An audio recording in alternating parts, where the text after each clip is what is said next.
श्रापित गांव गोपीनगर का गांव बहुत अमीर है। यहाँ के लोग सिर्फ अपने काम से मतलब रखते हैं। ऐसे ही लोगों को मतलबी कहा जाता है। यही गांव में पीपल का एक पेड़ है जो बहुत ही घना है, जिसके नीचे चबूतरा बना हुआ है। सब लोग हंसी खुशी से रहते थे। लेकिन एक दिन भिखारन बुढ़िया भीख मांगते हुए गोपीनगर गांव पहुंच जाती है। वहां मोहन के दरवाजे पर जाती है और भीख मांगती है। बुढ़िया, बेटा कुछ खाना दे दो, भूख लगी है। भगवान आपको और धन देंगे। मोहन, सुबह सुबह भीख कौन मांगता है? काम पर जाने के समय जाओ आगे, अभी मैं काम पर जा रहा हूँ। बाहर की आवाज सुनकर अंदर से कमला बाहर आई। कमला, रुको, मैं इनके लिए कुछ खाना लाई हूँ। बुढ़िया, भगवान तुम्हारा भला करे। बुढ़िया खाना लेकर चली जाती है। मोहन, क्या जरूरत थी खाना देने की? पैसे की बर्बादी करती हो। लोग सब हमसे अमीर हो रहे हैं और तुम पैसा उड़ा रही हो। कमला, तुम बिना मतलब के बात मत करो। खाना खराब हो चुका था इसलिए दे दिया। खाना लेकर भिखारन बुढ़िया पीपल के पेड़ के नीचे चली जाती है। खाने को खोलती है तो उसमें से बदबू आती है। गौर से देखा तो उसमें कीड़े पड़ चुके थे। गरीब बुढ़िया ने खाना फेंक दिया और दूसरे घर में भीख मांगने चली गई और वहाँ शीला नाम के औरत से बोली, बुढ़िया, भगवान भला करेंगे तुम्हारा, मुझे कुछ खाना दो और हाँ, गंदा खाना मत देना। मैं पहले से ही बीमार हूँ और बीमार हो जाऊंगी। शीला, हाँ हाँ, भीख मांगती हो और ऊपर से फरमाइश जाओ नहीं है मेरे पास देने के लिए कुछ। गरीब बुढ़िया वहाँ से दूसरे घर में खाना मांगने चली गई। एक आदमी ने थोड़ा सा खाना दिया। बुढ़िया, बेटा थोड़ा सा खाना और दे दो, इसमें तो पेट भी नहीं भरेगा। लड़का, देखो हम इससे ज्यादा नहीं दे सकते, महंगाई का जमाना है, पेट्रोल कितना महंगा हो गया है पता है। गरीब बुढ़िया को गांव के लोगों को इतनी कम भीख मिली कि उससे उसका पेट नहीं भरता। कुछ दिनों में वह और ज्यादा कमजोर हो गई।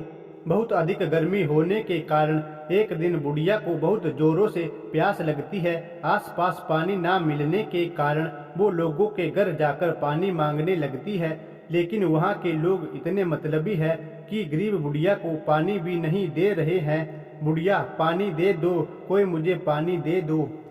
देखते ही वहाँ के लोग उसे भगा देते थे। लोगों के घर जाकर वह बहुत थक चुकी थी, लेकिन उसे एक बूंद पानी पीने के लिए नसीब नहीं हुआ। चलते चलते वह उस पीपल के पेड़ के नीचे जाकर बैठ जाती है। कुछ देर बाद बीमारी और पानी न मिलने के कारण बुढ़िया की वहीं पर मृत्यु हो जाती है। बुढ़िया के मृत्यु हो जाने के बाद वहाँ अजीब अजीब सी घटनाएं होने लगती है। जब रात को सब लोग सो रहे होते हैं तो आधी रात को एक औरत के रोने की आवाज सुनाई देती है। ये आवाज इतनी तेज होती है कि पूरे गांव को सुनाई देती है। रोने की आवाज के साथ साथ चीखने चिल्लाने की आवाज भी आने लगती है, जिससे लोग और भी ज्यादा डरने लगते हैं।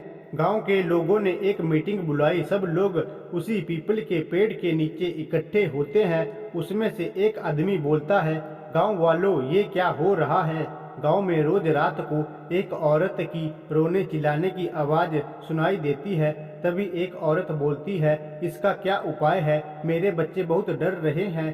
तभी एक दूसरा आदमी बोलता है, सब लोग रात को अपने अपने घरों में हनुमान चालीसा बजाओ। इसके बाद आवाज आनी बंद हो गई। लेकिन एक दिन मोहन उस पीपल के पेड़ के नीचे से जा रहा था कि उसकी कार खराब हो गई। पीपल के पेड़ के नीचे से जो गुजरता था तो उसकी तबीयत खराब हो जाती थी और उसे तेज बुखार हो जाता था। तो कभी हंसने की आवाज, तो कभी रोने की आवाज, तो कभी किसी की बात करने की आवाज आती है। ये सारी बातें लोगों के डर को अंदर से और ज्यादा बढ़ाती जा रही थी। एक दिन अचानक गांव में पीपल के पेड़ के पास में रहने वाला एक व्यक्ति कुछ दिनों से लापता हो जाता है। सुबह उस व्यक्ति का मृत शरीर पीपल के पेड़ के नीचे पड़ा हुआ मिलता है। इस बात ने गांव वालों को और भी ज्यादा डरा दिया था। कमला, कोई भी शाम होने के बाद घर से बाहर नहीं निकलेगा। गांव के सब लोग अपने घर के दरवाजे को बंद रखते हैं ताकि कोई भी गायब ना हो जाए। मोहन और उस पीपल के नीचे तो भूल कर भी ना जाना भूत रहता है, उस पर कुछ भी हो सकता है। तभी कमला और मोहन के बच्चे बोलते हैं, ठीक है, हम लोग कहीं नहीं जाएंगे। बच्चे चादर ओढ़ कर सो जाते हैं। पूरे गांव के लोग बहुत डरे हुए हैं, कोई भी घर के बाहर नहीं निकलता है। पूरे गांव में मानो मातम पसरा हुआ है।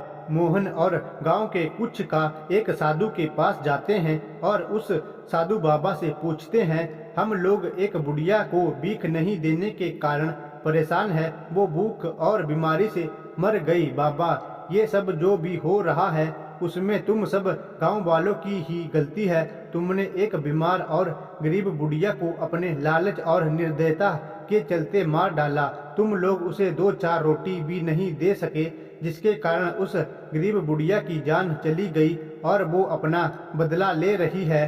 गांव वाले डर जाते हैं और साधु बाबा से पूछते हैं, क्या इसका कोई इलाज नहीं है?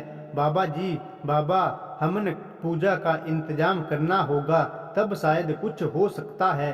तब सभी गांव वाले बोलते हैं कि ठीक है, हम सब तैयार है। हमने पूजा शुरू हुआ। साधु के मंत्र उपचार से चुड़ैल प्रकट हुई।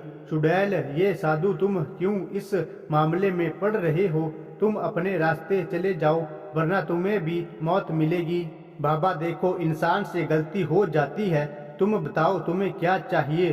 तुम्हारे नाम का मंदिर बनवा देते हैं। लोगों को परेशान करना छोड़ दो।